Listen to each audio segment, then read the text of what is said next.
Welcome to Let's Talk Business Phoenix, the Greater Phoenix Chambers podcast. I'm your host, Todd Sanders, President and CEO of the Greater Phoenix Chamber. Each week, we tackle key issues affecting businesses, the community, and state, aiming to drive growth and overcome challenges while uniting community leaders to move Phoenix forward. Let's Talk Business Phoenix was produced in partnership with Ideas Collide, an agency offering a full suite of custom marketing solutions for your brand's unique challenges. Make a connection at ideascollide.com.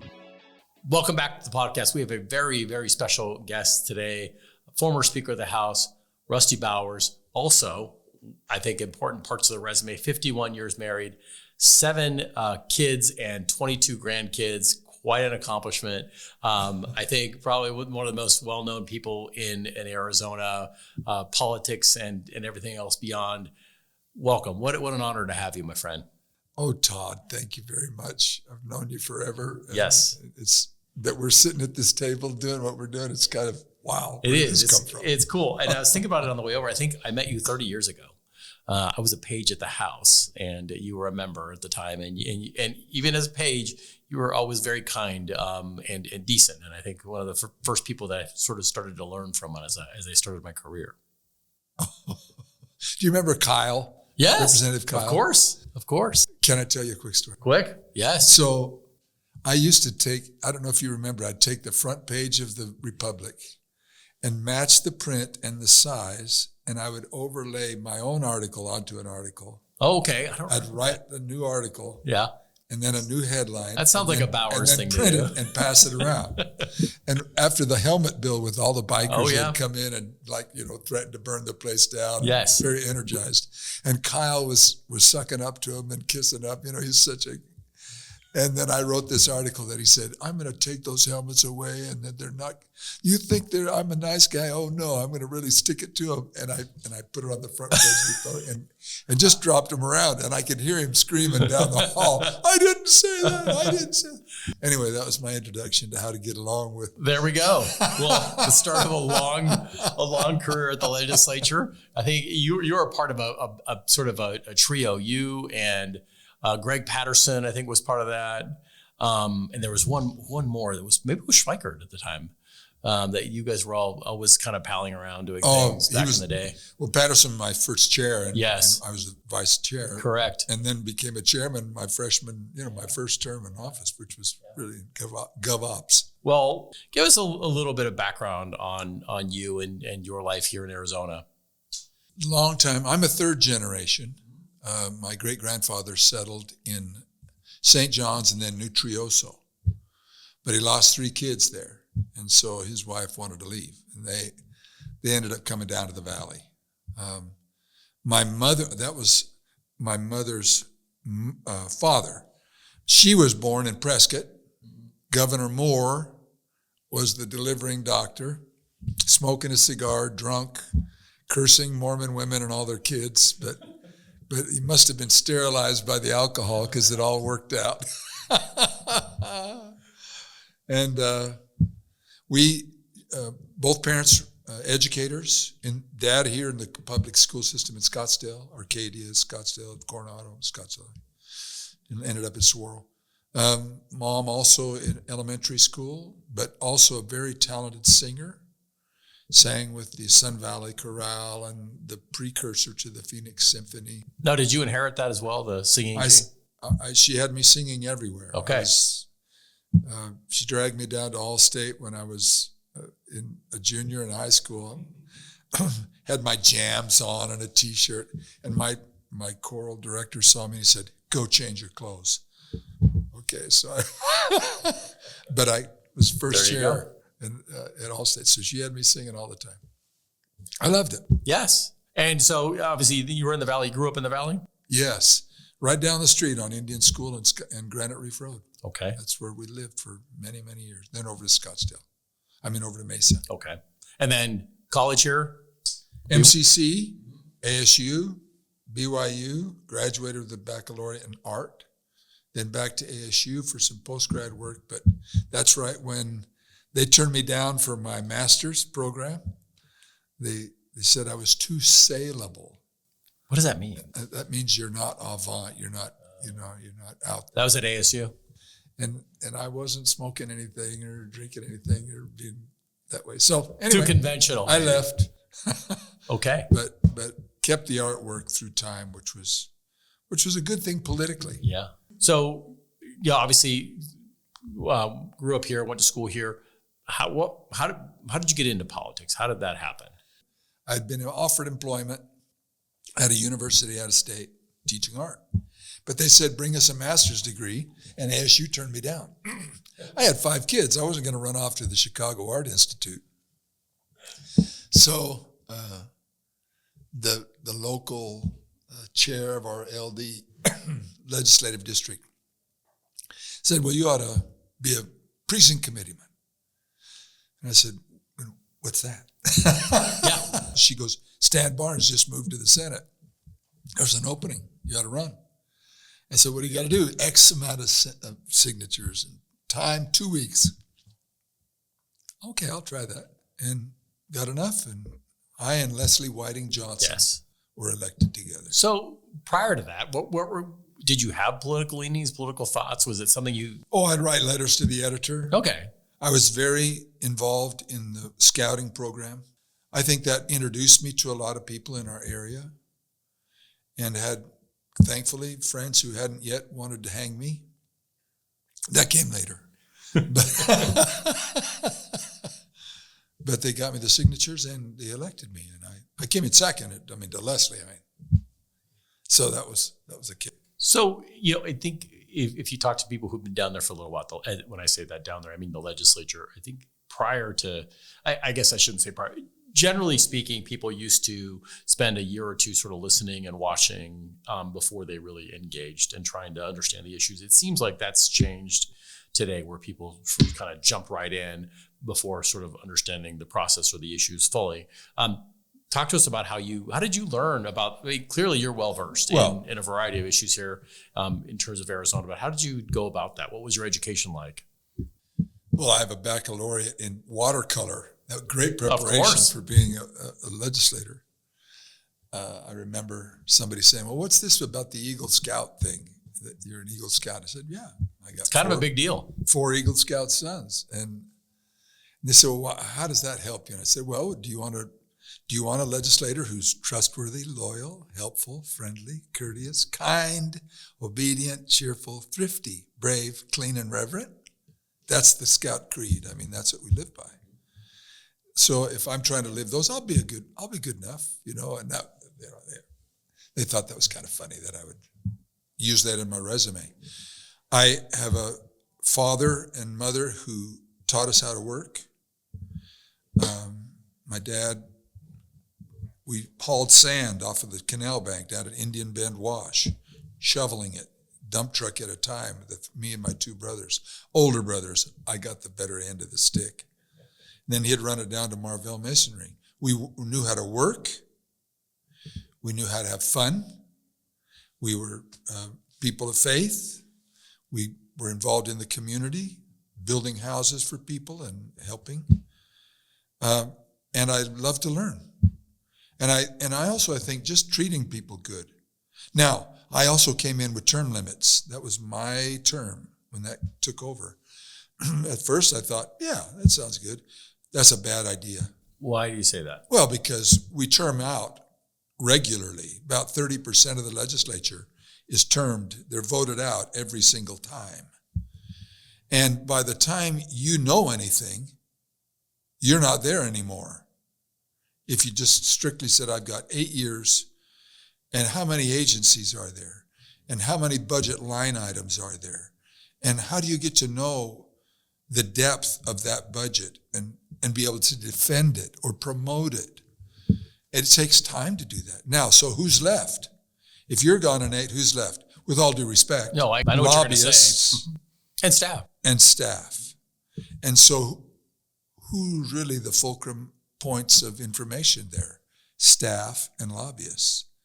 And you plug in for a period of time, and so it was find people that you respect, that you find honorable, keep their word, and then who have an expertise that they're developing or have been there a while enough to know.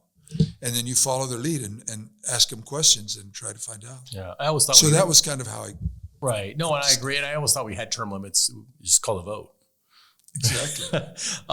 So I think it's interesting the way you approached it in your philosophy. What were some of the key issues that you decided to focus on as a legislator? I mean, you were kind of a generalist, but you did have areas of focus. I think I was a generalist. I mean, overlooking, I went from divorce and custody law on one side. Thankfully, I didn't ever have to go through the fire on that one, to beekeeping, and then kind of settled, because I love the outdoors, into water, the environment, land issues, agricultural issues. That was kind of what I felt comfortable doing. I'm a more of a rural kid, really. Well, you're kind of an interesting legislator in that you kind of understood both worlds, which is pretty rare. I mean, I grew up, we started out moving to Chino Valley, north of Prescott. My dad had a sheep ranch and a little farm. And wow, to go from that to down here on Scottsdale Road. But when I've looked at old pictures of Scottsdale, I mean, A little different. but it was rural. There Yeah. were fields all around. Yeah.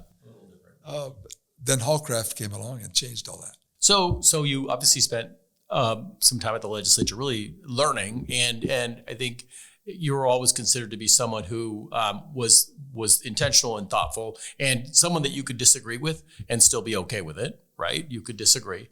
But then you got into leadership eventually, becoming speaker. I mean, you went to the Senate as well. But what was the thinking behind getting into leadership?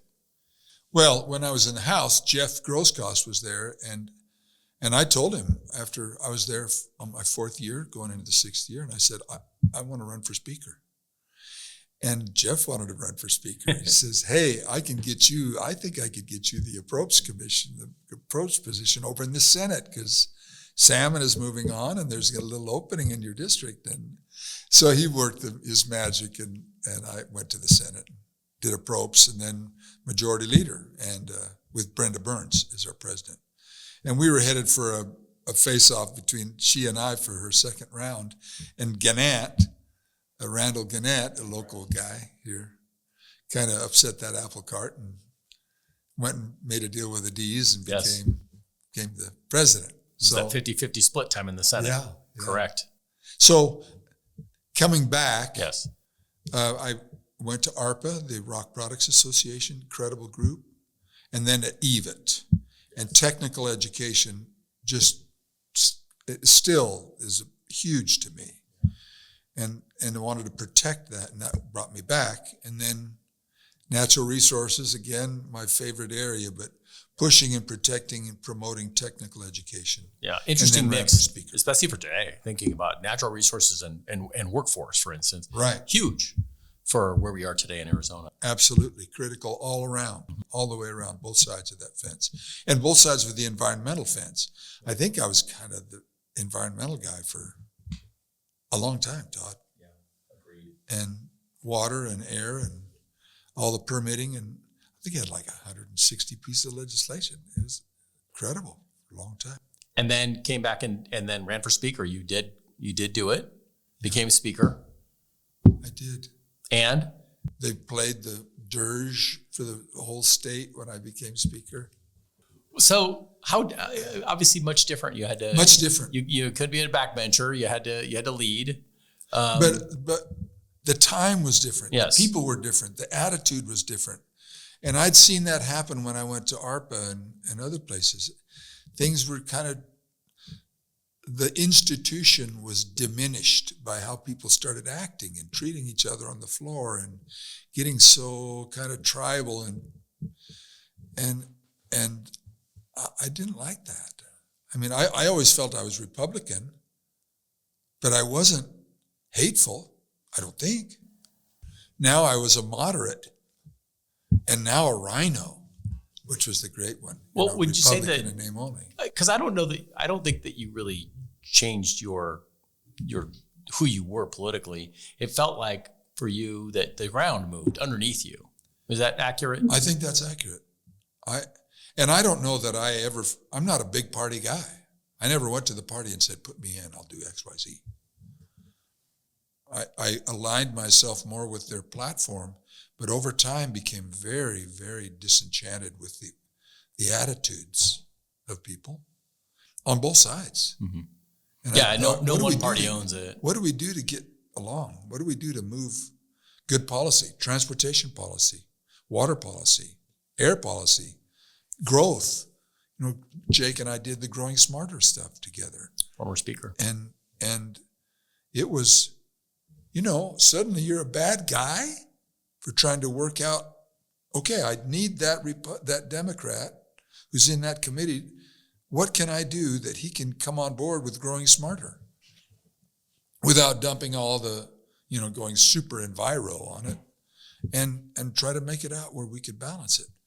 That balance thing is where the art thing kicks in.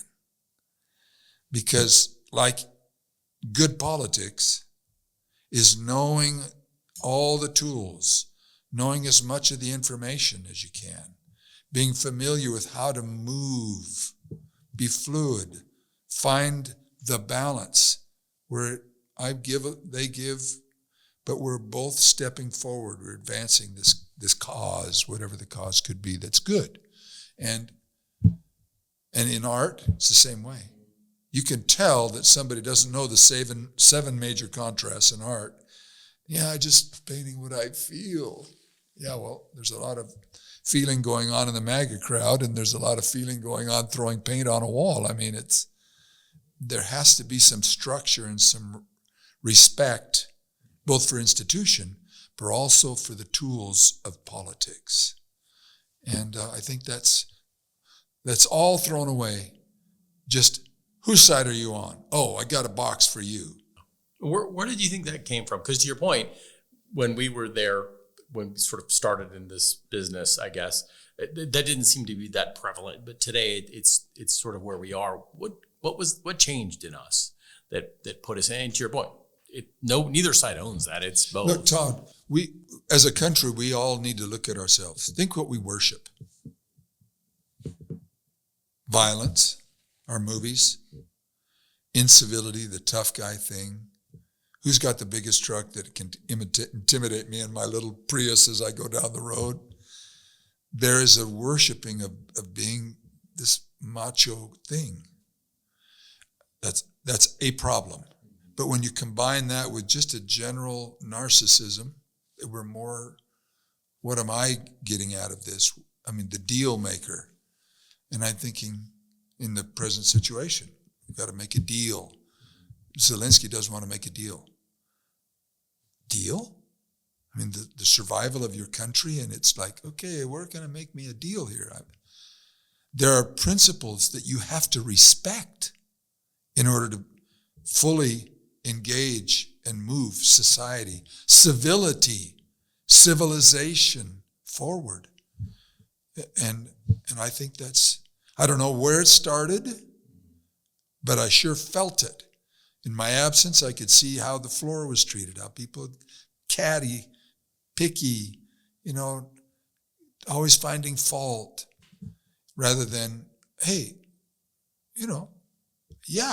I'm human, I make mistakes, but is that what I identify myself as? The fault finder? And where, to what end? You think my opponents are going to want to work with me? Oh, no. So each side moves and they get wider and wider and the chasm moves further apart. And it just takes a decision on our part to say, I'm not happy here. What do I need to change to become happy? And then multiply that times what? 8.5 million people in Arizona? And maybe that thing, it's an individual choice multiplied. And that makes the chamber work, that makes any association work, that makes your neighborhood block watch party work, your faith work, your group that you work with, that you worship with. All of that takes certain principles of civility and respect and appreciation that there are other powers that you need to pay attention to. It's not all You, Bowers. The guy in the mirror. Yeah. And like I say, the toothbrush test, at the end of the day when I'm scraping off the plaque, who is that I'm talking to? Are you honest? I think of my little scout thing. Yeah. Can I be trusted? Am I thrifty? Am I respectful? And I fail, but I'm asking myself the question. And I think we need to do that more. Question ourselves. Is this right? Will it help everybody? Are we moving forward? Can we hold this thing together? My fear, frankly, is we become so fractured that if an outside threat were to take us on, we can strut around and say we're the toughest on the block. Oh, no. There are people who are very dedicated to doing bad stuff. And we get in a position around the world where we can find ourselves way too much in debt, can't afford an army, can't afford to field a war to protect ourselves. Or we used to have allies.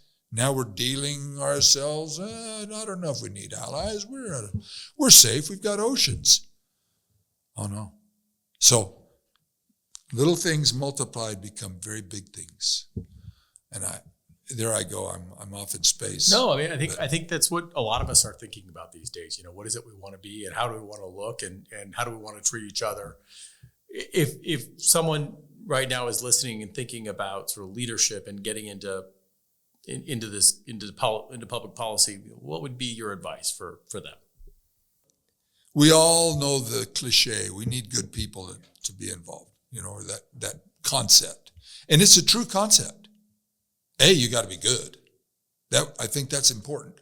I personally want to be a good person because that helps all the way around in politics. You can't just be the deal maker, the conniver, the guy you're always wondering, what's he up to type of thing.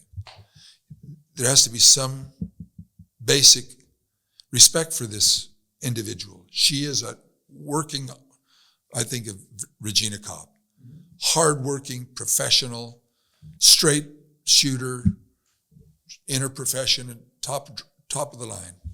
And people like Regina, we had wonderful colleagues and ethnicities, and it was very diverse, and that part I thought was just excellent. But principles, Todd, got to respect them, find them, believe them, live them. So, did that answer a question? I think maybe there's a question. And I think it's especially in today's environment that seems to change so rapidly. It's a tough one. But looking back at that time, and obviously as speaker, and maybe prior to that, what are some of the 2 or 3 things that you're most proud of in terms of public policy? Policy-wise, good environmental laws, which you always have to watch. Nothing lasts longer than a year. And if you're down there, you say, we did it. Well, next year somebody can say, we undid it. You have to, and that's the challenge of leaving. You're always thinking, I've always protected the DD, the developmentally disabled, that department. The least capable citizens we have and their families. Those families are the heroes of our civilization. We are not the Weimar Republic. We appreciate life. Take that in a variety of contexts. But when that gets thrown off, to me, that's like a canary in a policy coal mine. And that's where I started getting a little difference thing going when they talked strictly on budget. And I'd say, if we improve the psychotropic drug, the newer uses, that will move a lot more people off the streets as long as we can keep them taking their pills to be productive. And others would say, that's kind of a touchy-feely thing. That's too Democrat for me. I'd say, no, that's smart. That saves people and it saves money. The greatest mental institution we have is prison system. And so the idea of growing smarter, I think, was great that Jake and I did. Yes. And you don't do anything alone, Todd. You know that. Right. Putting together the right team, the right elements. Okay, we want to try to corral this thing, not draw a circle and nobody else can come in, but how can we do it where we're prepared better? And now it's facing us. Water, are we prepared? And we're right on the edge. So those big things, to be able to get a budget that's now been undone. You know, like I said, you leave, you got to have a hero to protect your budget. And I think that was one, growing smarter. All of the APP stuff, the permitting for air quality was the bread and butter of the core of the central part of my service was in the environmental arenas. So I'm grateful that we have some sense that way. And I hope that for business sake, that we need to, there's a general movement towards more environmentally conscious, but we can't go so far as to say, you know, I'm going to start wearing around yucca fiber clothes and live in the cave up on the buttes over here. There's a balance. Balance, yeah. Going back to your art analogy. And in the middle of all that, just trying to bring civility and ultimately clashing with my own party during that wonderful period of time. And the righteous Republicans coming to me, and there's a little core of them, said, you know, we're not going to vote for this budget unless we get a 30% cut across the board. I said, you don't mean 3%. No, 30. So how many prisoners are we going to let go? How many DD families get cut? How are we going to handle the caseload in access? 30%? How many teachers are we going to let go? You know, education. Guards at the prison? Yeah, we don't need them. 30% could go. I mean, 30%? Are you sure? They said, absolutely. You're sure? Yes. Get Reg on the phone and tell him to get the best Democrat budget guy he can and be up to my office. Boom. We passed a bipartisan budget. It had one amendment, Todd, one amendment, and that was a technical amendment. And that sealed my fate, of course. I was gone. But do you regret it? Not at all. It cost us 1.7% more than a typical, you know, kind of the margin that we had. Currently, there's a commission that's looking at the federal system and at 10% across the board.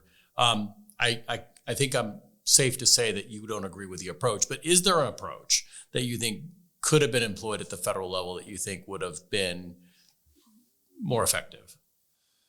Absolutely more effective, because Meat Acts isn't discriminatory. That might sound good to some, to be discriminatory. There is plenty of bloated government. It exists. So when somebody said, oh, they cut 1,500 people, they just gave them their pink slips, adios. I said, yeah, but in that agency, there's 300,000 employees. 1,500? Okay, it might not be. So on one side, there's the exaggeration, and it's very tempting to do so. We've got a guy that's like, you know, very tempting to go after. But you have to, would there be a way that we could get it done? Now, the drunken sailor, after falling from one side of the mule and being very comfortable there, just increasing the budget and, you know, raising the debt ceiling, now we go the other way and fall off the other side of the mule. Really, we need to sober up and ride. What's the mission? What do we need to get done? How much is it going to cost? Are we sure? You know, go get the expertise focused and be willing to say, okay, we really need to divert away from that mission. We've got 7 agencies that take care of that problem. We can just do one. But how do you get there? It takes courage, because every one of those 6 that you're looking at, of the 7 agencies, and this is a hypothetical, they all have people in them. They all have a job in them. They all have invested interest in them. And so it becomes very difficult. When you invent something in government, it tends to stay and grow. And so it's unpopular.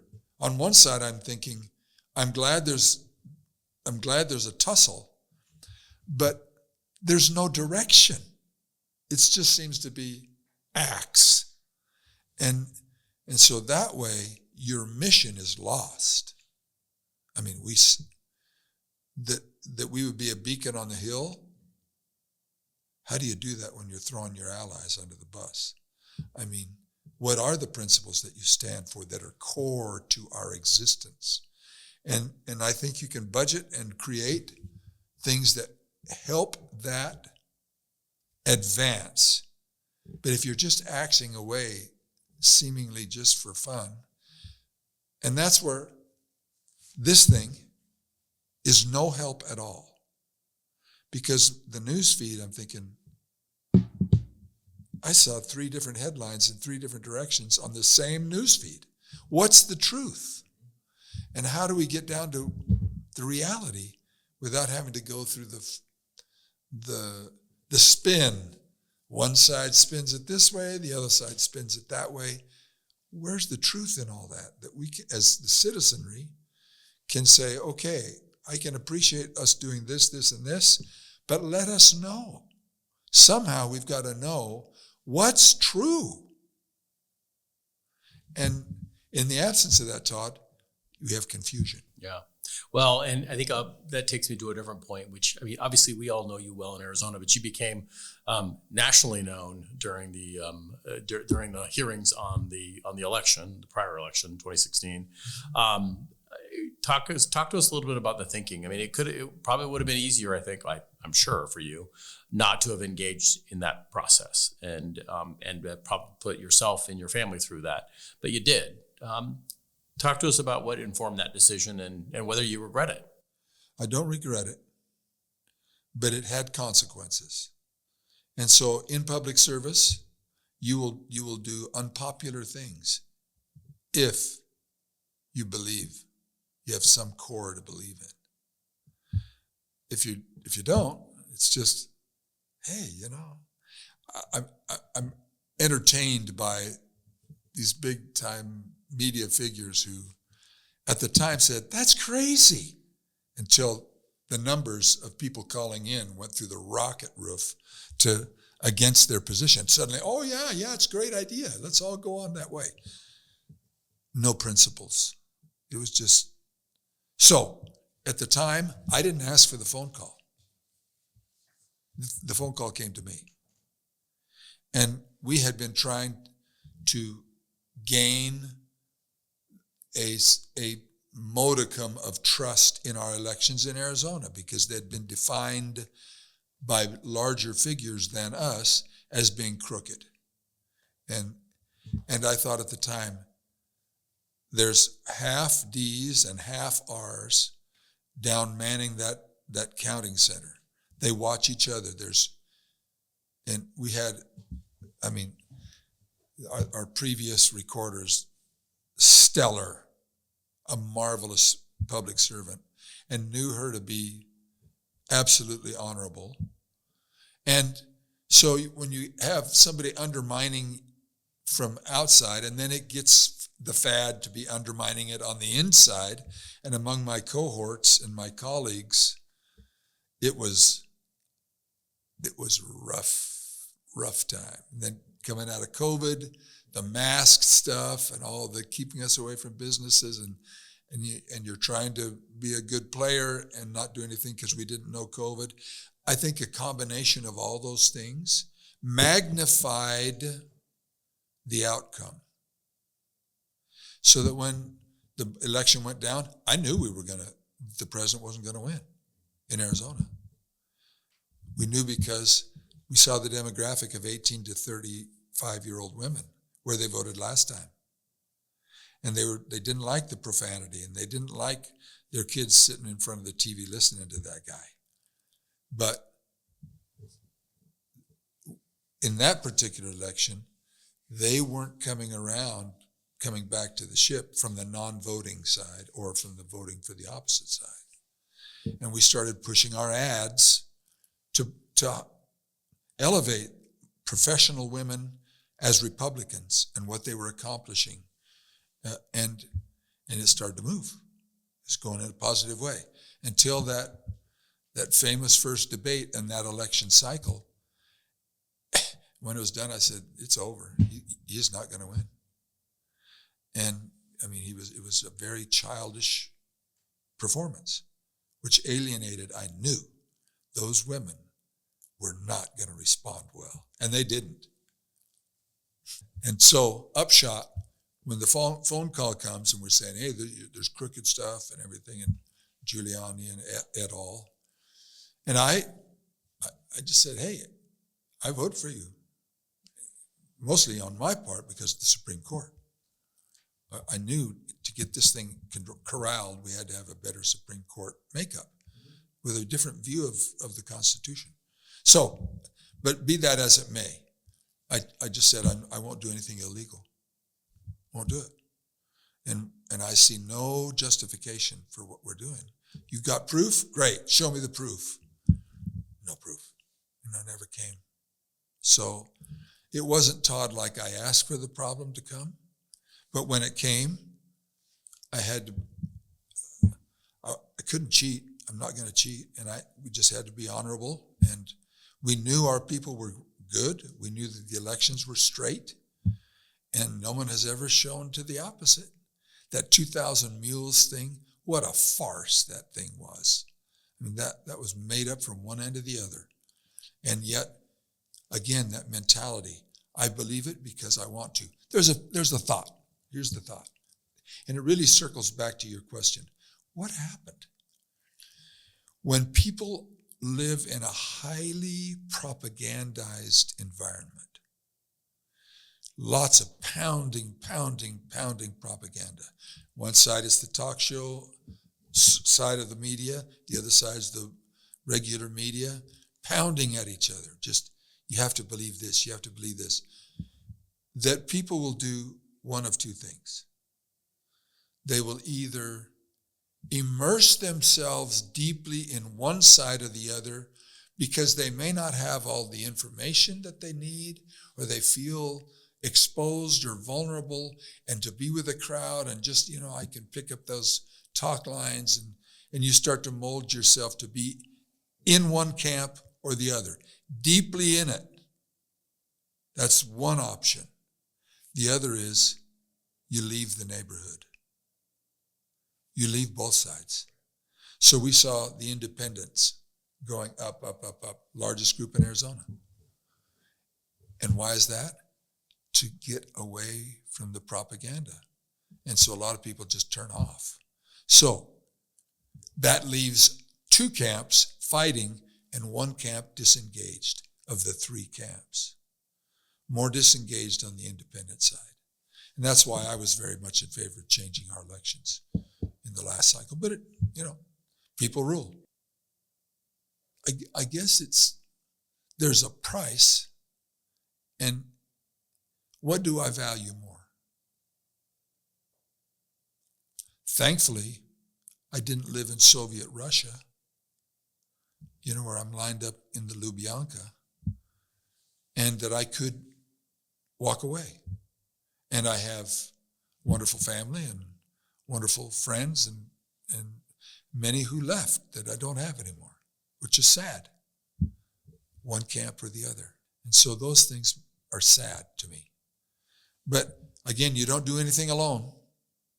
It wasn't that I left, the place would evaporate. But to find good people, again, back to the dictum, people in the chamber who would appreciate balance, leadership, harmony as much as possible, who would want to participate and get involved, they need to step up. People who may not know you very well and are watching us might think that this is all gloom and doom, but every time I see you, you're always positive. you're always thinking about what's next and how can we make things better, and that is who you are. So thinking about the next 4 or 8 years, what gives you hope for America and for Arizona? That we still can choose. We still have our agency. But I would hope people would see that thing has a consequence, good or bad. And how we make those choices and how we promote a more, what I would just say, decent, uplifting, tolerant attitude towards each other. So if it's mano a mano, let's find out where we can work together. I love that. Well, what's next for you? What? Obviously, you're, like I said, always looking forward. Is there something else on the horizon for you? Well, for me, it's a little different. My wife and I want to go on a mission for our church, and that'll take maybe up to a couple of years. And I enjoy painting and sculpture, which, I really like it. It's fun. The problem is, I can't tell stories to myself all day long when you're alone in the studio. We'll have to get a live feed. Yeah, that's an idea. There we go. You know? Well, it's I'm excited to hear about the mission. I know that's really important work. I've known a few community leaders who have done that, and it's extraordinary. And I think wherever you go, they'll certainly be blessed by your leadership and your thoughtfulness. So we'll look forward to hearing about that. And obviously, your art is everywhere, which is great. We can see it in the Senate. We can see it sort of everywhere in Arizona, which is tremendous. So thank you for joining us. Really appreciate it. Thank you for your leadership. We'll round it up, round out the hour just to kind of a little more, we'll elevate the discussion and be a little more fun, learn a little bit more about you. So we'll do a quick lightning round. What was your first job? And I wonder if it's something you do with sheep dipping. Thank you. That was home. That was living. Okay. So no one paid you for that. I was very young when the ram got me. I was on diapers when he pinned me against the wall or wanging me. He almost killed me. So I wasn't into sheep after that. Okay. But a beekeeper. I worked for a beekeeper, extracting honey. I hate to ask, but what did you learn? You get stung. What else? What did you learn? Oh, I got stung a lot, but I learned how. That was a very direct reward. If you could run your finger up a comb of bulging with honey and slurp it off your finger, it was a direct reward. Was it calming? I think maybe at first it would be nerve-wracking, but I think later it could be calming. My dad had bees. Okay. Bees. So I was just working for somebody else. Yeah. Working for Dad didn't count. That wouldn't be good. That was my living. That's what he, his thing was, dollar waiting on a dime, time to get up, Okay, good. So first car. My first car was a 1952 Chevy that I bought for $1 from my brother when I got trapped up at BYU and needed a way to get home. Did it run? It did run. Got about halfway to a place called Nephi, and then it sputtered to a stop, and I figured it out right there on the fly. I knew it had to be something with the gas, and I worked through the carburetor and cleaned out the jets and put it back together and made it home. See that? He taught you a lesson as well. Yeah, he knew he was helping me grow. Okay. And what was your first concert? Let's go to the art side of the world. First concert? Yes. When I sang at Allstate, high school concerts, but the Allstate at ASU, that was my first year at Allstate, and had 2 years thereafter. Like I said, it was lucky Sam Chrysler stepped aside to go to the orchestra. I was first chair. I don't think anybody's ever cited their own singing in their first concert. I like that. My mother in her pink muumuu stands up in the balcony up at ASU. Yes. And I'm going, I can see Mom. As mothers will do. Yeah, she was That's awesome. She was awesome. Now you understand why that was so cool. Yeah. Well, thank you again. Really appreciate it, my friend. And we'll look forward to visiting you when you come back from your mission. That'd be great, Todd. Thank you. And best wishes to you and the chamber. Thank you. Thanks for watching this episode of Let's Talk Business Phoenix. Please take a moment to tap the follow or subscribe button for more great podcast episodes to help your business thrive.